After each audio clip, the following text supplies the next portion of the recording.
Hello, friend, and welcome to the Daily Treasure Podcast produced by Mark Inc. Ministries. Thank you for joining us for the What She Said series. Our guest writer this week is Annalisa Smith.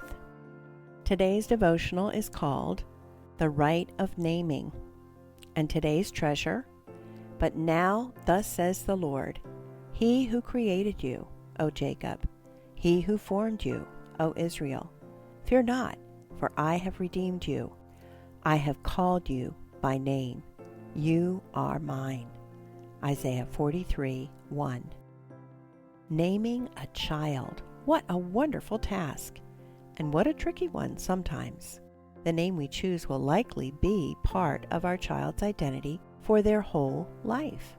It's the sound they will answer to, the word that will ring most often in their ears. Their name spoken in our voice reassures them in the wee hours of the night that we are nearby. In most cultures, our children share our last name, a name with history, a name that identifies them with us. A child's name will be written on everything from diaper bags to high school diplomas. A child's name shows whom they belong to. It shows what and who belongs to them. Our names are often the first thing we share with a new friend. We feel appreciated when people remember our name. But we are also constantly named and categorized by ourselves and others. Maybe you just earned your PhD, and others call you doctor.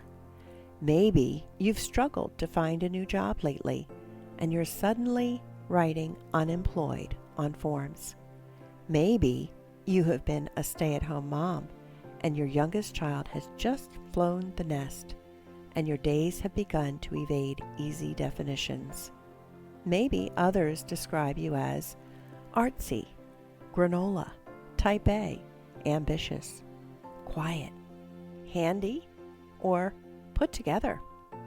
These descriptions can be helpful sometimes and divisive at other times, but none tell what is most true about us.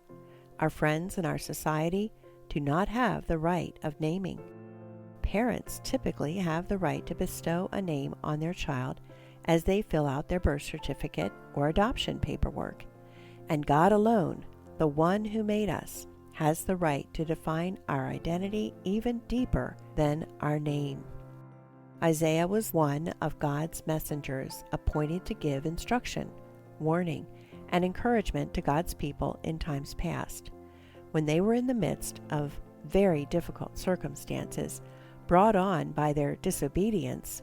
God reassured them of their belonging and identity.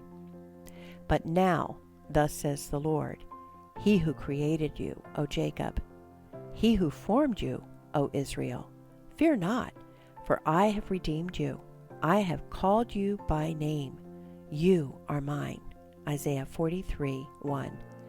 We are made by God and formed by Him in the delicate and patient way a potter forms a vessel. This verse also says God's people are redeemed by Him. God rescues us and takes our needs and sins upon Himself. God's people are called by name, indicating their belonging to God and their relationship with Him. Later in this passage, God reaffirms how He made His people and formed them from the womb and will therefore help them. Isaiah 44:2. God formed you from infancy, and He continues to take the same care forming you today as one who belongs to Him and has His stamp of craftsmanship. My favorite mug bears such a stamp, the initials of the potter. It is one of a kind, marked by the one who made it and formed it. We bear the Lord's name in much the same way. This one will say, I am the Lord's. Another will call on the name of Jacob, and another will write on his hand, the Lord's, and name himself by the name of Israel. Isaiah 44:5. Up until this verse, God had done the naming. Now notice who is doing the naming. It is God's people. They are acknowledging their belonging to the Lord. They are owning their identity.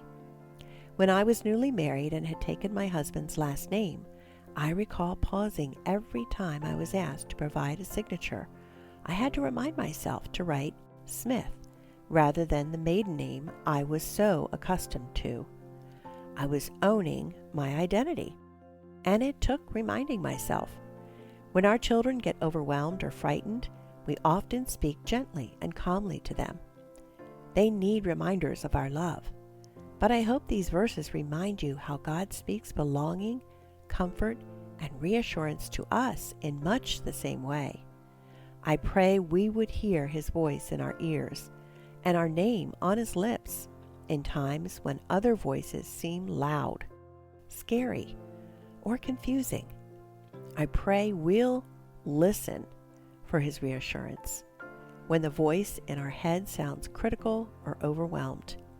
He is with us, speaking words of love and comfort. Let's keep listening for His tender words. This week, notice the noises in your life. Which of them sounds the most like God's words in Isaiah? Which remind you that you are created, formed, redeemed, and called by name? What opportunities do you have to hear from God? In what ways can what He says reassure you of your belonging in the midst of all the noise each day brings?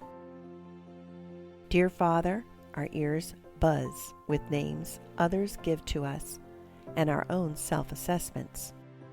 Please reassure us of your love as you promised to do. Allow us to remember that we are yours. Hey friends, thanks so much for joining us for this Daily Treasure podcast. We are so encouraged by the comments that you send us, and we would love for you to share a comment or a rating on your favorite podcast platform. If you believe that this devotional can encourage another person, this is the way people find us. You know, when you're looking for a new product, you want to see what the reviews are. So when you leave a review, you're encouraging another person to check us out, and it would be such a help for us. I want to encourage you also to check out our Help and Hope podcast called Finding Joy in the Hard Places with Autism, and it's a conversation with Paul and Jill Miller. And I have to tell you, I just loved this conversation with Paul and Jill. They're so transparent, and they have so much joy. They have such an intimacy with Jesus, and it shows up in their conversation. Paul and Jill welcomed their sixth child, daughter Kim, into their home in 1982, and it became apparent at a young age that Kim was behind in her developmental milestones. She was also nonverbal, and so Kim was diagnosed as having autism, a diagnosis that was just beginning to be recognized by doctors. Kim's diagnosis not only created enormous stress on their family, but also isolated Jill as she learned how to parent their precious child. In this remarkable conversation, Paul and Jill take us back into those early days and how Kim's life has taught them life-changing spiritual truths and led them to fall deeper in love with Jesus. I can't recommend this conversation enough, especially if you have a child with autism or you have friends or loved ones who have a child with autism. Paul and Jill are just such a joy in their faith, and you're going to be encouraged by this conversation. So go to helpandhopenow.org and click the Help and Hope link and look for my conversation with Paul and Jill Miller. I'm Sharon Betters, and it's such a joy for me to know that you are listening, and we look forward to being with you tomorrow.